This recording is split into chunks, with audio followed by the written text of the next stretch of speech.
estiveram com saudades. Sentiram. Sentiram. Vocês sentiram. Sentiram. Tudo bem. Podem dizer que sentiram. Voltamos. Esse é o mais importante. Estamos aqui. Voltamos. Para quem pensou que teríamos abandonado, para quem pensou que estivéssemos aqui nessa mesa de bar. Como que é? Você já cansou de escutar dezenas de casos de amor. Então, não é assim. Era só solto verso, numa gripe. Eu estava gripado e eu não pude entregar. E quando eu não posso entregar o meu melhor, eu prefiro não entregar nada. Quando não está estereofônico, ele está afônico. Isso. Eu estava uma situação calamitosa e eu não queria. Porque agora eu não queria transmitir para vocês esse baixo astral que eu estava por causa da gripe, eu estava sem voz, eu estava extremamente catarrento. Na verdade, ele estava com aquela voz de João Gilberto, assim, uma voz pequena, mas bem colocada, uma voz original, uma voz genial. Mas ele, solto verso, no alto da montanha de sua humildade, no alto da cordilheira de sua modéstia, disse: não posso. Aí sacrificamos esta semana, mas cá estamos novamente para que vocês nos abracem. Chorem. Voltamos. Voltei. Voltamos, solto verso. Estamos aqui de novo. 26º episódio. 26. Eu quero pedir desculpa para vocês por a gente ter saltado essa semana, mas realmente eu estava muito ruim, minha voz não estava saindo e vocês merecem o melhor sempre. Eu vou começar com o bordão de sempre. Bom dia, boa tarde, boa noite, meu amigo internauta, meu amigo internauta, minha amiga internaute. Eu erro sempre, foda-se, vocês já sabem que eu erro sempre isso aqui. Democrata e democrate, estamos de volta aqui com o nosso 26º episódio. Estamos gravando no momento em que as Olimpíadas de Paris, as Olimpíadas mais cheirosas de toda a história, as Olimpíadas do Rio Sena, onde as pessoas estão nadando na casa do Ratatouille, as pessoas estão nadando naquele rio que o Rio Pinheiros não perderia para ele. Nós estamos aqui encerrando as Olimpíadas já. Mas por que eu estou falando isso? Porque vocês leram aí qual é o título desse nosso episódio, mas por que eu vou falar de Olimpíadas? Por que tem a ver Olimpíadas com extrema-direita? Porque nós iríamos disputar algumas provas, mas decidimos no final dizer não, vamos ver os amadores. Vamos prestigiar os jovens, os que estão começando. A gente tem que prestigiar também essas pessoas que estão batalhando aí, estão começando agora. Então a gente optou, nós não íamos disputar as Olimpíadas, mas a gente optou por falar sobre a de sempre, a que nunca sai de moda, a extrema-direita, que parece que está crescendo cada vez mais, né? Em vez de diminuir, em vez de voltar para o buraco de onde ela não deveria ter saído, infelizmente ela parece que está crescendo cada vez mais. A extrema-direita, ela é um fenômeno que está se reagrupando e acredito que esse reagrupamento da extrema-direita ele ocorre com a viralização das redes sociais. Sem dúvida. Eu acho que o mundo hoje permite que... Aliás, Kafka tinha uma frase interessante, não sei se é dele, mas é atribuída a ele. Que um idiota é um idiota, 2 idiotas são 2 idiotas, 10 mil idiotas formam um partido político. Bem isso. O que a gente imagina é que essa extrema-direita é a junção desses idiotas, mas que não são apenas idiotas. São pessoas destituídas de um senso ético mínimo. Aquilo que os juristas de antigamente diziam portadores de uma indiferença moral em relação ao próximo, que os torna capazes de propor qualquer situação que seja que lhes garanta algum benefício, muito provavelmente obtido de forma espúria. Sim. Então, na série de fake news que a gente viu dessas Olimpíadas, foram as atletas sendo puxadas para a extrema-direita, o que as obrigaram a dizer: olha, eu nunca tive, eu não fiz nada disso, né? é ignorar o Bolsa Atleta como uma política pública. É o ideal? Claro que não é, mas é o começo. Né? Sim. Nossos atletas que estão lá, tirando o pessoal do hipismo, tirando o pessoal desses esportes em que exige uma grana, exige São esportes necessariamente de elite, né? Que pobre não pratica esse tipo de esporte. Todos muito pobres, todos vieram das comunidades. O caso da Rebeca, por exemplo, é um desses casos assim que a gente vê quantas Rebecas devem existir por aí, certo? E que nós não conseguimos por simplesmente ver. Nasce na periferia, nasce numa periferia de Guarulhos, uma família numerosa. A mãe da Rebeca ela é exibida na televisão mundial. Né? A gente vê que é uma pessoa vinda de baixa renda, né? Lutando com dificuldades, as histórias que ela conta, dos sacrifícios que ela tem que fazer para treinar, evidenciavam uma falta de política pública desses governos de extrema-direita, que sempre viveram de uma cota de sacrifício sobre-humano dos próprios atletas. Sim. Quando a gente vê uma Rebeca reverenciada pela Simone Biles, a gente começa a ter noção do tamanho do esforço que ela faz a partir da discrepância do que ganha a Simone Biles e do que ganha a Rebeca no Brasil. O incentivo que ela tem no país, né, dela, e isso pode ser, a gente pode também pensar com base no quadro de medalhas. Você vê os países que têm um incentivo ao esporte tendo mais sucesso nas Olimpíadas do que o Brasil. E veja que nós não estamos fazendo um discurso como foi feito por um apresentador aí, cujo nome nós não vamos dizer, mas que culpou o atual governo por não incentivar, por não dar incentivo ao esporte, e ele atribuiu ao atual governo esse insucesso no quadro de medalhas, ou em categorias em que o Brasil era referência, né? O esporte brasileiro era referência, mas nós temos que ver, como o Roberto está falando, é uma coisa histórica. Então, essa coisa do Bolsa Atleta mesmo, muita gente estava, e é muito triste de ver, muita gente estava associando determinados atletas brasileiros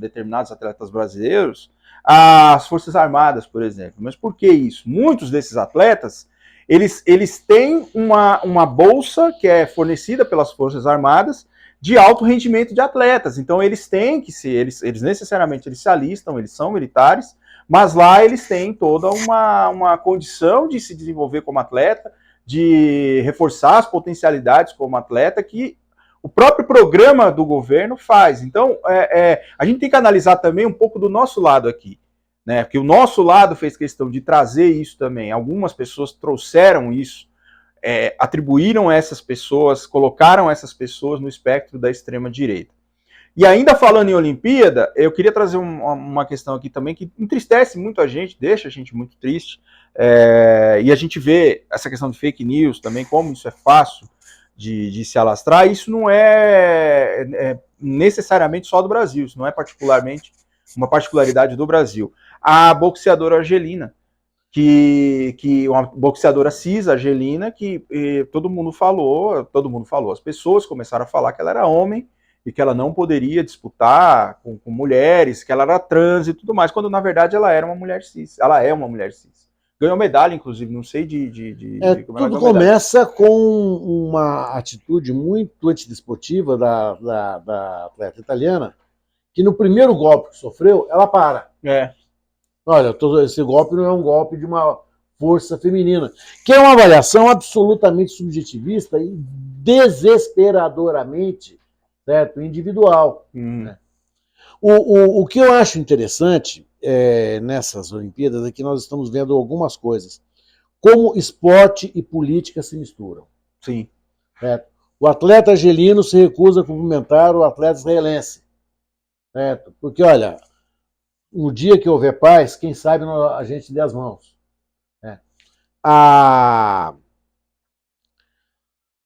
A extrema-direita aparece dentro dos jogos, né, com uma força que a gente só viu E essa força foi destrutiva lá atrás na Olimpíada de Munique, quando houve aquele atentado Baader-Meinhof. Né? Agora não, agora o que existe é um exibicionismo da extrema-direita. A ponto de uma das técnicas da delegação da Hungria fazer claramente o sinal supremacista, não para a sua atleta, mas para o mundo, porque ela estava ali, as imagens estavam sendo capturadas pela geradora oficial da Olimpíada. Ela não se inibiu. Certo? Ao contrário, ela passou uma senha. E qual é o perigo dessa senha? Essa senha transferir-se para a própria atleta, certo? Porque é uma menina, é uma garotinha, são jovens, certo? E legitimar a extrema-direita enquanto força política, e não apenas uma força de destruição de políticas que é a extrema-direita.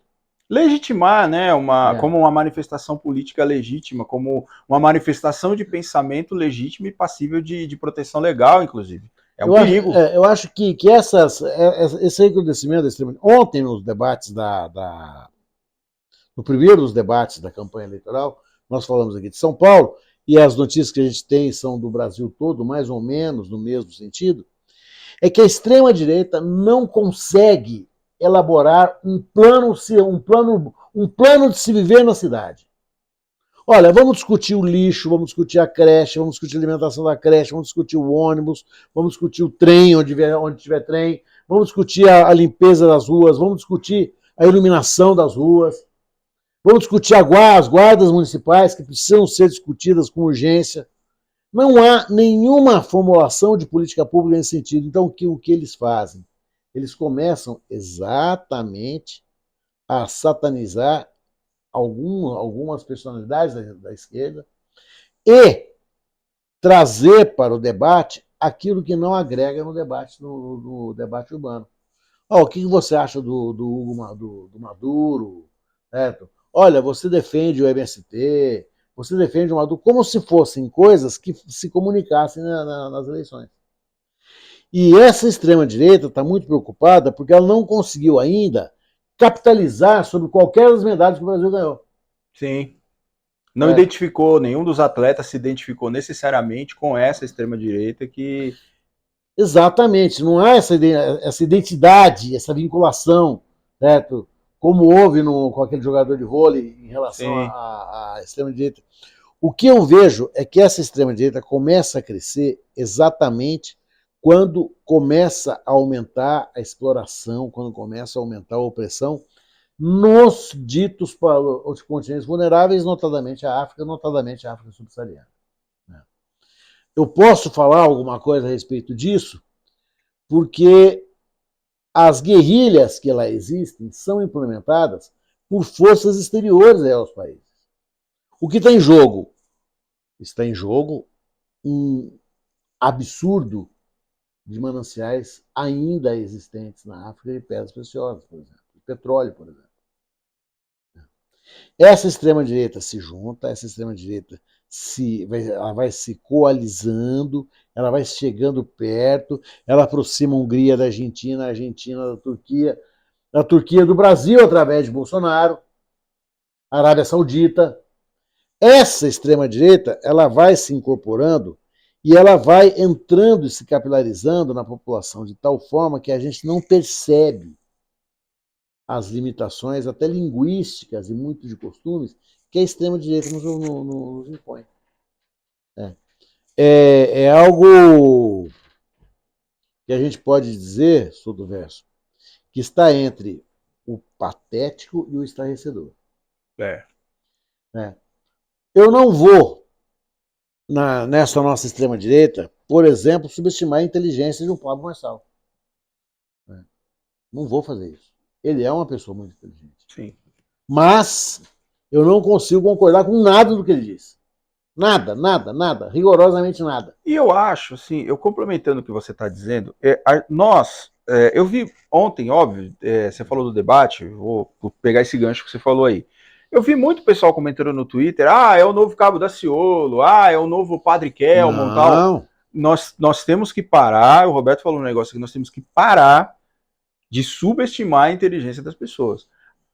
O que aconteceu ontem no debate, e assim, nós não vamos prolongar muito isso aqui, porque efetivamente está muito difícil falar das pessoas ultimamente, mas procure na internet o que foi e o show de horrores. Então, tem gente que necessariamente é de um espectro centro-direita que estava criticando essa postura ontem.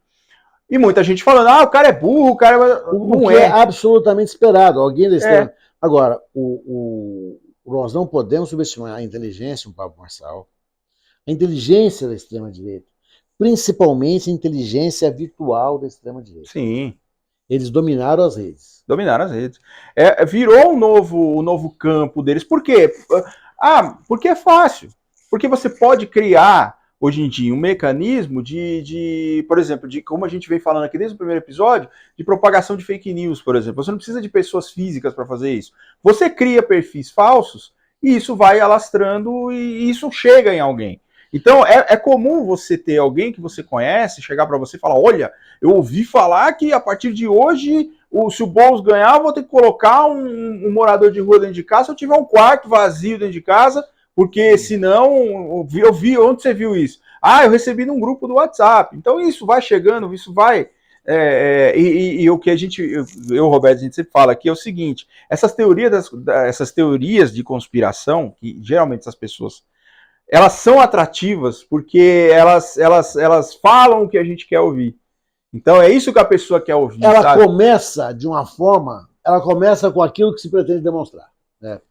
E o que é interessante, por exemplo, ontem, o Pablo Marçal se vale de uma linguagem chula, né, de uma linguagem vulgar, completamente fora de qualquer padrão de um debate eleitoral que a gente tenha visto até hoje, meio que para sair na frente e se apresentar a essas pessoas chulas, rasas, que ele é aquele cara que critica tudo e todos, violentas, né? não tem compromisso com ninguém. Essa construção retórica, ela é uma construção retórica perigosa. Perigosa. Porque dá a impressão, aquele que dela se utiliza, ele passa uma impressão às pessoas de que ele está movido por um sentimento de ira santa, de uma indignação purificadora. Justa. A gente tem visto isso, Souto Verso, muito nas varas criminais. E nas câmaras criminais, em que não existem mais operadores do direito, mas existem verdadeiras máquinas de matar, porque transformaram o Poder Judiciário de um órgão garantidor de direitos em um órgão de resposta social, que é o que a extrema-direita quer. Virou o processo criminal, ele principalmente, o de família também, o civil também, mas o criminal, mais do que isso, o processo criminal ele virou uma cruzada, uma santa cruzada. Mas, então, era isso que aí você chegou num ponto. O que a extrema-direita está fazendo? Ela está destruindo, como se fosse uma bactéria, né, o que a gente pode chamar de Estado laico. Sim. Porque a atuação da extrema-direita no sentido de... É o mesmo sentido que tinham as cruzadas. Né? O Aldir Blanc e João Bosco tem uma canção muito interessante que diz assim: vão levar ao reino dos minaretes a paz na ponta dos arietes e a conversão para os infiéis. Essa extrema-direita transforma as instituições jurídicas nessa cruzada, né? Que é uma cruzada contra o crime, mas na verdade é uma cruzada contra o próprio Estado de Direito. Sim. Eu tenho visto e tenho sentido muito isso. Muito isso. Nós estamos vivendo um momento em que a extrema-direita consegue capturar parte da população. E não pensem, por gentileza, que é só a população muito rica, não. A população de baixíssima renda também aderiu à extrema-direita, porque a extrema-direita ela mostra uma forma muito simples de você viver. Muito simples, muito maniqueísta. É uma eterna guerra do bem e do mal. É um Armagedon. Sim. Eles são o bem. A minha questão aí que fica né, que eu gostaria de discutir com o nosso internauta, é que essa extrema-direita, ela não é só a extrema-direita que briga, que xinga no supermercado, não, ela é uma organização sutil, de rara competência, e que age de forma uníssona. Com método, né? O método. Eles têm método. É. Agora, o próprio presidente Lula se vê, olha, tem que devolver o Rolex, o que a extrema-direita quer. Faz essa movimentação porque, na verdade, não consegue discutir o país. Não consegue discutir o país, não consegue discutir o Estado e muito menos consegue discutir a cidade em que eles vivem e que nós vivemos. Não tem proposta, não tem. Você não vê.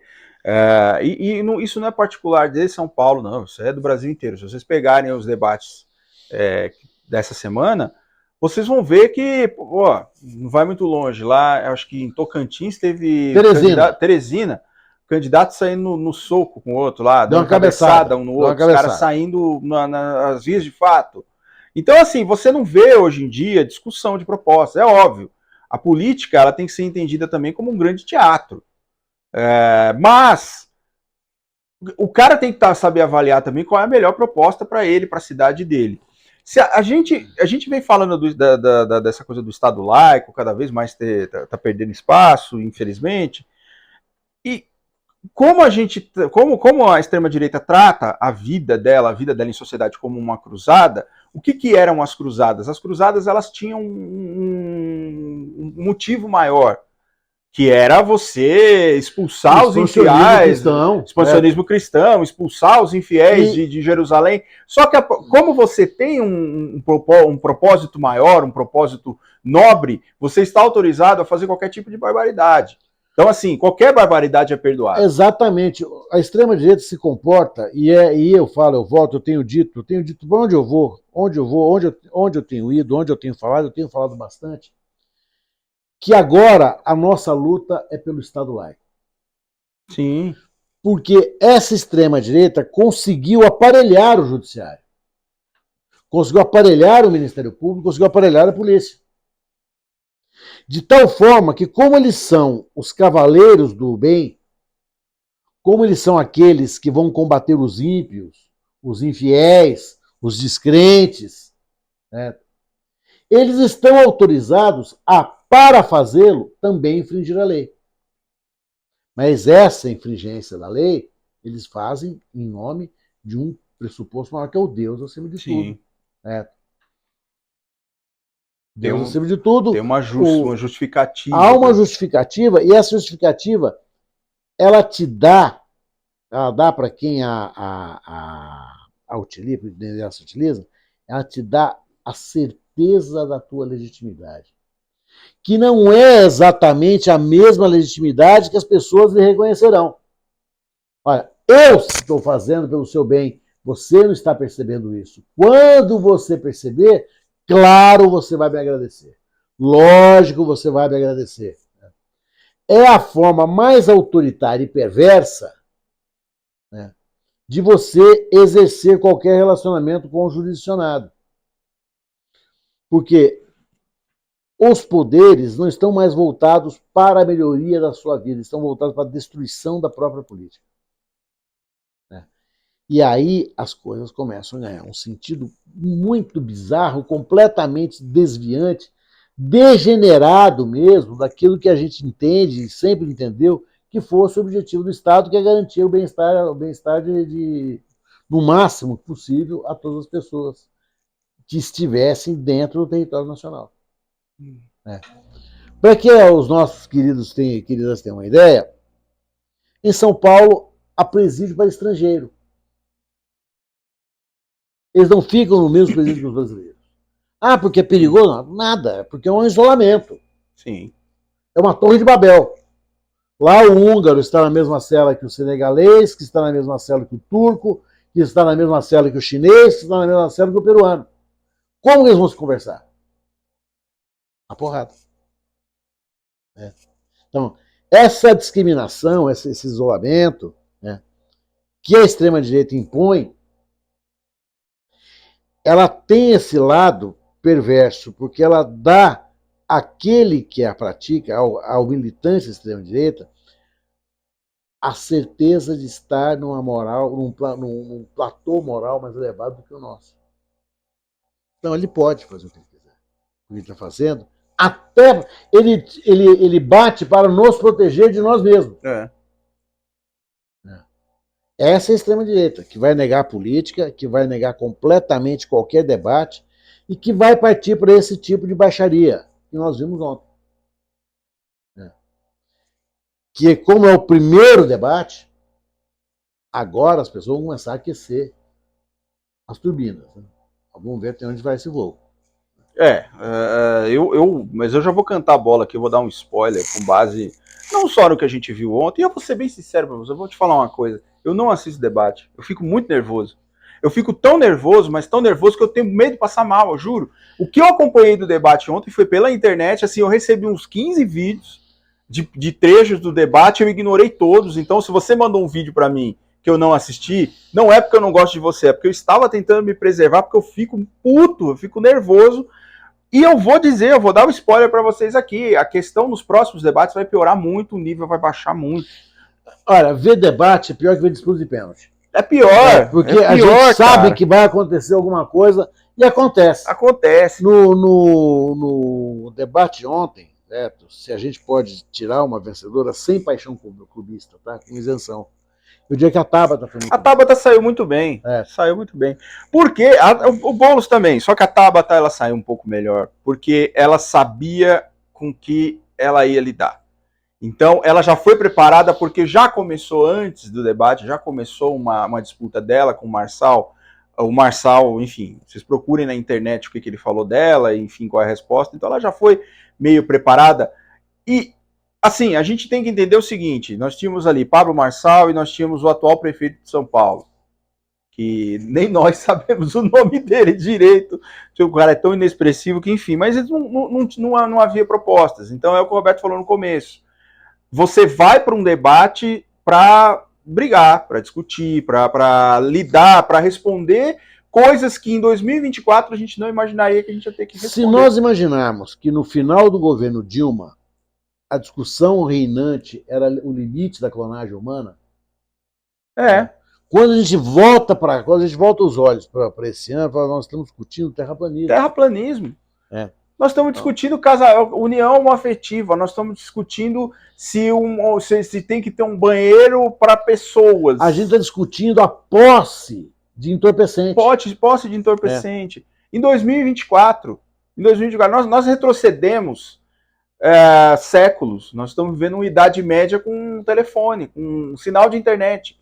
É isso que a gente tem. Se você pegasse a idade média e você colocasse um Wi-Fi, colocasse um sinal de internet, não era nada diferente do que a gente está vivendo hoje. Nada contra o sinal de internet, que é através do sinal de internet que a gente chega até vocês. Então, é isso que eu queria pontuar. Eu acho que o nosso Estado laico, talvez se fosse interessante a gente esticar esse assunto, numa outra conversa, o nosso Estado laico não é só o crucifixo nas repartições públicas, é muito mais do que isso.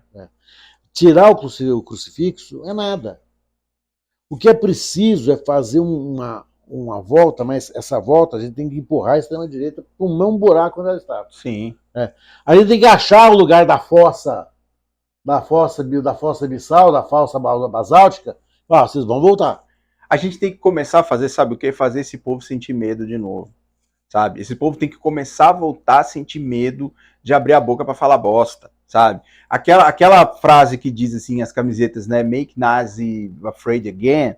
É assim, cara, tem que fazer esses caras ter medo de novo, de sair na rua, ter medo de abrir a boca, ter medo de falar bosta. Esses caras têm que voltar pro buraco de onde eles não tinham que sair. É aquela pergunta que a gente tem se feito há muitas e muitas semanas. Né? Dos 5 anos de idade até os 60, 55, eu não ouvia falar em terraplanismo. Não existia. Ninguém falava em terraplanismo. Quem dissesse sobre terraplanismo ia ser considerado uma pessoa exótica. Para falar o mínimo, no mínimo exótico. Nossa, quero falar em terraplanismo. Eu me lembro, em 1993, no 5º ano após a vigência da Constituição, houve um plebiscito para estabelecer o sistema de governo. Né? Nós quase caímos das penas quando a gente começou a ver monarquistas saindo do fundo da caverna de Platão. Né? O que está acontecendo? Tem monarquista? Tem gente que acha que o governo Dom Pedro II era um governo legítimo, era um governo popular. Tem gente que acha mesmo. Tem muito. Tem. Sabe o que me espanta? Que é assim. A gente é muito comum a gente ver pessoas mais antigas e saudosas de momentos, mas eu vejo gente mais nova que eu defendendo isso, sabe?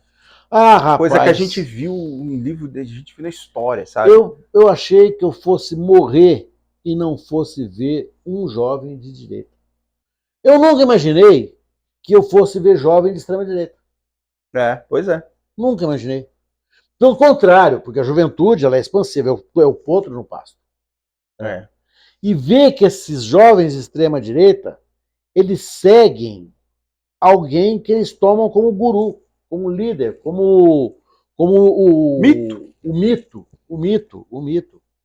Agora tem um submito. Certo?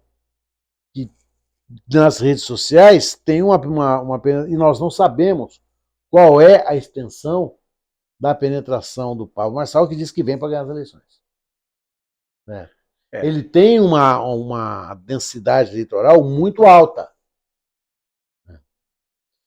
E o desempenho dele no debate ontem me deixou estarrecido, assustado, apavorado, porque entregar a maior cidade do Brasil, da América Latina, nas mãos de alguém aventureiro como ele, nós não sabemos, não temos repertório nenhum histórico sobre isso.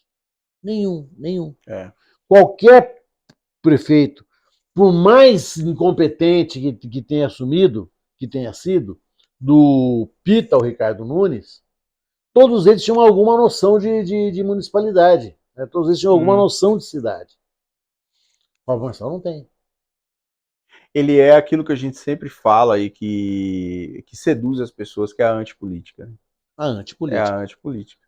E você fique ligado que esse ano tem eleições e a gente falou, quando a gente fez a série dos 5 episódios do pior congresso da história, a gente falou que vai ter um recall que começa esse ano. Então você fique esperto, ouça as propostas, veja quem tem proposta, quem não tem. Nós não estamos falando para você votar em candidato algum, mas assim, evite os charlatões, pelo menos. Eu acho que a gente poderia até colocar no próximo debate nosso quem a gente não deve votar. Isso. Nas pessoas genericamente consideradas. Olha, aquele que fala em nome de Deus. Isso. Olha, tem procuração de Deus. Aquele que tem uma patente militar. Eu sou. Isso. Eu tô nas ruas, eu enfrento essa bandidagem. Eu boto bandido pra correr, eu mato bandido. Mato pano na vala. O cara que é antipolítica, o cara que vira e fala assim, eu não sou político. Eu sou gestor. Eu vim aqui pra mudar, eu sou diferente, eu sou top, eu sou moderno.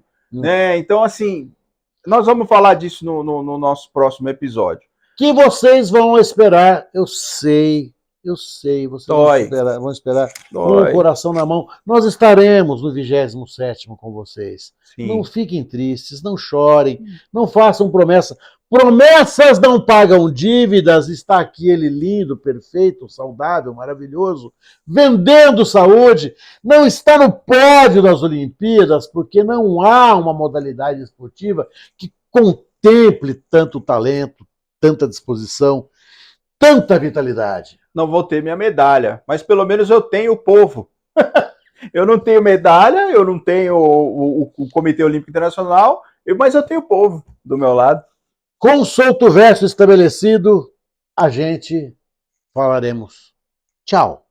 Mas antes nós temos o merchan. Tem nosso merchan aqui, ó. Vocês sabem, todo episódio a gente fala do nosso merchan, que são os produtos da nossa loja. Imagine você lançar um olhar assim fatal. Com um bonezinho desse. Quem resistir? Quem há? Quem há de resistir? Com esse boné preto. Esse boné preto, esse olhar sensual, erótico, fatal, matador. aquela coisa, aquele lusco-fusco, E meio de tarde com noite, aquela coisa meio como erótica. você vai fazer isto sem ter esse boné? Ora, por favor. Entendeu como esse boné é um gênero de primeira E necessidade? você já imaginou também tomar um café nessa caneca maravilhosa, uma água, uma cachaça, um licor, um vinho, um Rivotril, Pense. alguma coisa, olha, já imaginou 10 gotas de Rivotril numa caneca Uma dessa? caneca dessa, com um chá de camomila, Um chá e de você vai camomila. tomar com o seu crush, com a sua crush, com esse boné? Você vai deixar de ficar na moda? Como? Quem vai resistir a você? Quem vai resistir a você? Ninguém. No one. No one. No one. E onde você acha esses materiais maravilhosos, esses produtos maravilhosos? www.lojamerodesabor.com.br. Você vai achar caneca, boné, camiseta de todos os tamanhos, todas as cores, para você apoiar o nosso podcast, para a gente continuar melhorando aqui a nossa condição de equipamento, tudo para a gente sempre levar o melhor sinal, a melhor transmissão, o melhor vídeo, o melhor áudio. As melhores ideias a gente já tem, ninguém precisa. Nós já somos, aqui, olha, modéstia, como diria Gilmar Mendes, modéstia às favas, as ideias boas a gente tem. A nossa Rivotrimila, Rivotril com chá de camomila, está aqui pronta. Isso. E com 2 gotinhas de café, é muito bom. Isso. Só dá se você não está conseguindo dormir, 10 gotinhas de Rivotril, meio chá de camomila, 3 gotinhas de café e 2 de vodka. Semana que vem. Semana que vem você acorda com o coração disparado. Já conosco de novo, com taquicardia, provavelmente, mas é bom, porque é sinal que você está vivo. Mas é isso. Beijo! Compre lá na loja e siga a gente nas redes sociais, @FDireitoComigo no Instagram, Roberto Tardelli, @Moradeicarla e @SoltoVerso no Instagram também. Segue a gente lá, segue a nossa conta lá no Instagram também, que logo, logo vocês ficarem ligados aí com as novidades que a gente vai apresentar para vocês aí.